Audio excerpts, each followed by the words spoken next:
everybody, I'm Kimberly Turner from cookingwithkimberly.com, and my mom is on the show today, Ingrid. Hi. And we're baking buns. We're making homemade hamburger buns. Now, we are doing for dinner a gorgeous Napa Jack's Chipotle Cabernet barbecue pulled pork shoulder. If you're going to go to all the effort of doing a beautiful pulled pork shoulder, why not bake some really nice buns and surprise everyone? Really special. Instead of buying just those, buns at the store in the package. Fluffy buns. You know what I'm saying? At the store that are all mushed together. Falling apart and Yeah. So these ones are going to be nice, and they're going to be nice and big to hold your pulled pork, and you can customize them. You can put different seeds on top and different ingredients inside. So we have some things already started. I've got my yeast started. It's 1 package of traditional dry yeast, or 2 1/4 teaspoons, I guess you could measure out. And we have on the stove top, we've got 1 cup of milk, 1/2 cup of tea or water, and 1/4 cup of butter. Now we use tea in lots of things because we always have tea going, and tea has more flavor than water. Plus, it's going to give a nice little color to this as well. So that's what we've got going on. So I guess we'll see you when our yeast is bloomed. You want to make sure it's nice and bubbly and ready to go and alive, because if it doesn't bloom, it's not alive and it's not going to puff up your bread. You're going to have then it might hockey be old. pucks. It might be old. Yeah. You need to get some new stuff. That's right. You're going to have hockey pucks instead of big fluffy buns. So we'll see you then, and we're just heating that through. I don't want you to boil the milk and the tea and the butter together. I just want you to heat it through. Okay? See you in a second. Okay, I'm just going to mix in a measuring cup my tea, which is warm, my milk, which is warm, and my butter so it can melt in there nicely.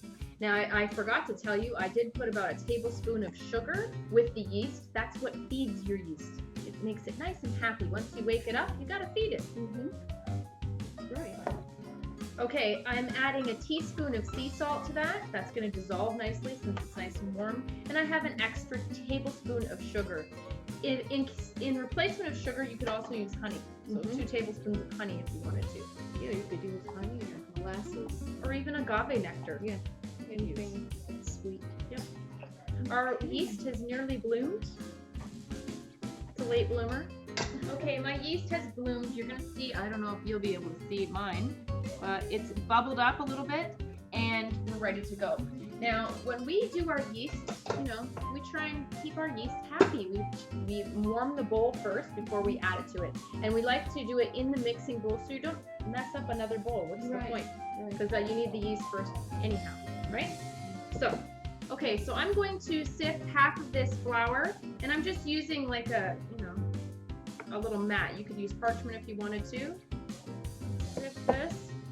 I can fold this and just dump it into my mixer so it's easier. You just want it to be light and fluffy. These buns need to be a little bit light and fluffy.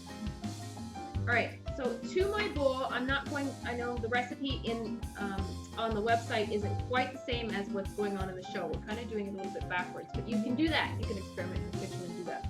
So I'm going to add half of the milk mixture to my yeast now, about roughly. And I'm going to add some of this flour, okay? Little bit by bit.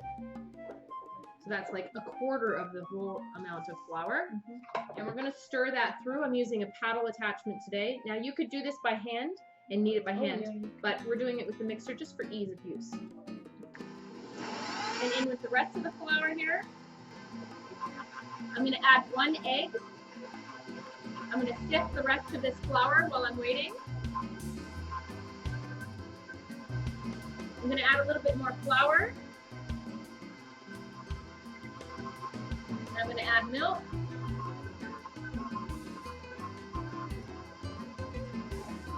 Now I'm just going to scrape down the sides of the bowl quickly, as well as the beaters. Okay, every day you make bread is a different occasion, okay? Your ingredients are different, the atmospheric conditions are different, and you just have to kind of play it by ear. Right now my dough is a little bit moist, and I've done this recipe a number of times, and it works out different every time. So I'm going to add a little bit more flour because this one looks like it needs it. This is nearly a cup extra. Don't fret, it's normal.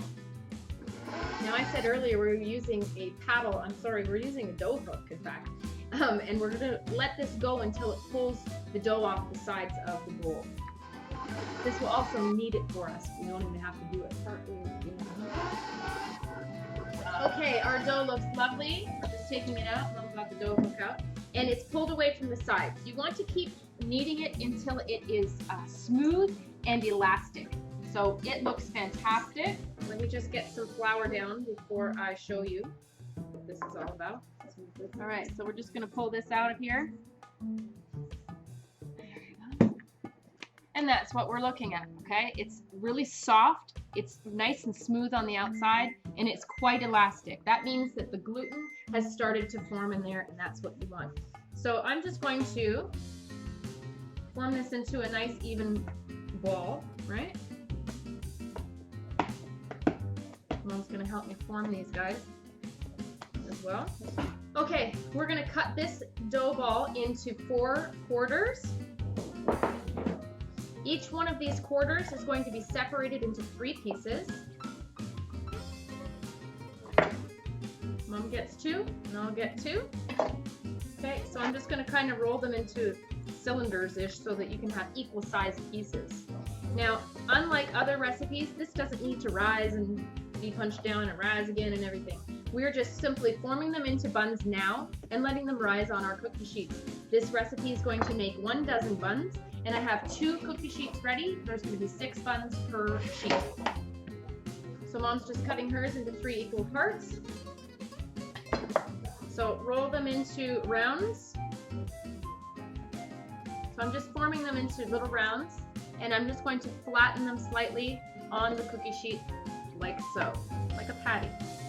So I'm just folding them under into the center at the bottom, making it nice and smooth on the top, onto the cookie sheets, and then I'm just flattening them slightly so that they will rise, you know, in the shape of a bun.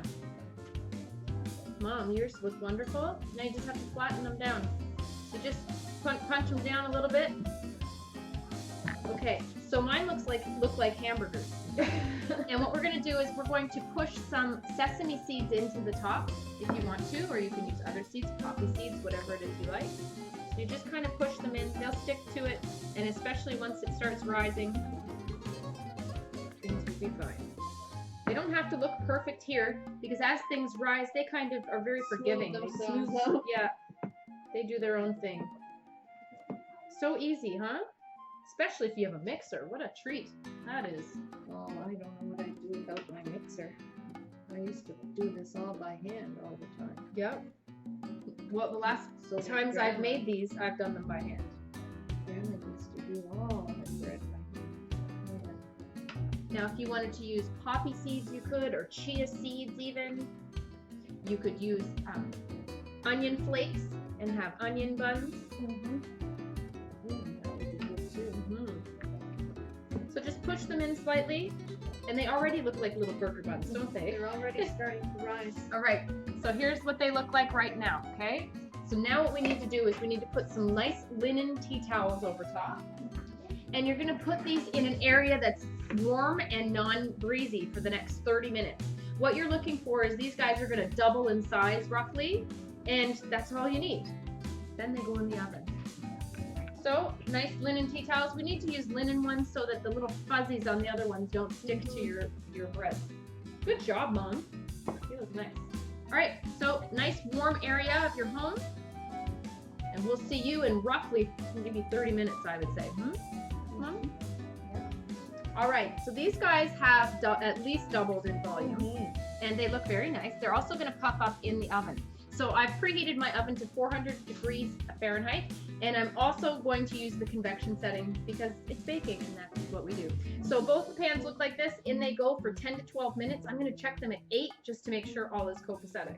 That looks better. We have perfect buns. Look at these guys. Woo-wee. Beautiful. Even the sesame seeds have toasted a little bit on top. They're perfect. So I'm going to transfer these to a cooling rack here I have, and I'm going to show you the second batch. Be gentle with them because some of the seeds will fall off. They are gorgeous, fluffy, they smell so good, they're nice and brown. Even Mom said the sesame seeds on top have started to toast. They are just lovely.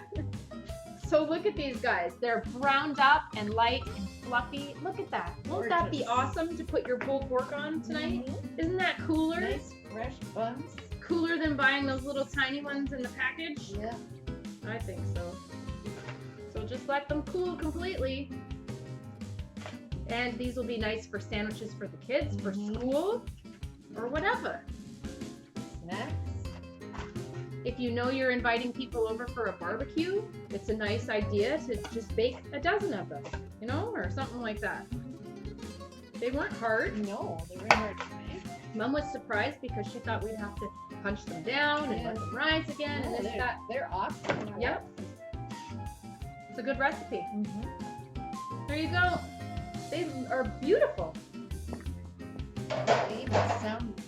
They sound nice. Yeah, they're cooked. You can tell they're cooked all the way through, and they give you a little hollow. Yeah. Yeah. Have you ever baked your own No, burger I buns? never have. Come on. No, never. Like, I don't remember you doing it, but I didn't think No, that maybe I you never did. Never have done that. Come on. Honestly. You're kidding. I'm not kidding. Well, this just looks like perfect. So there you go. A dozen beautiful little buns. And again, you can use other kinds of seeds on top or no seeds. And it's beautifully browned on the bottom. Gorgeous. So then you're just going to take a serrated knife and cut them and use them for your sandwiches. It's the bomb. Perfect. These buns are absolutely fantastic. Yes, they are. They're a little bit sweet. Uh-huh. They are just the perfect dryness and texture, the perfect size. You don't want all bun when you're eating a sandwich. Lovely. It soaks up the juices. Absolutely fantastic. And it cuts so nicely. Boy. Perfect. So voila, that's how you do it. That's how you bake homemade hamburger buns. Again, you can make hot dog buns if you want to.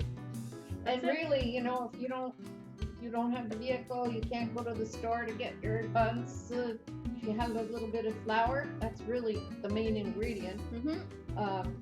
And you don't want to whip use them up in no time. And you don't want to use sliced bread again for hamburgers. Exactly. So that's it. I hope that you try this recipe. It's super easy. The kids can help you. They'll think it's fun as all get out. Especially putting the seeds on. And using them for their lunch the next day. They'll be bragging to their friends. Anyhow, make sure you check out Mom's website at ingridturnertoday.com. Follow me on Twitter at cookingwithkimE with a capital E. Like the fan page at facebook.com/cookingwithkimberly. My shows are on ifood.tv/cookingwithkimberly, youtube.com/cookingwithkimberly, and you can find me syndicated on Roku. Come to my website at cookingwithkimberly.com and subscribe. Interact with us and let us know what's going down in your culinary world, all right? Be a champion in your kitchen and eat deliciously. Bye. Bye-bye. Ooh, those would be good for tailgating.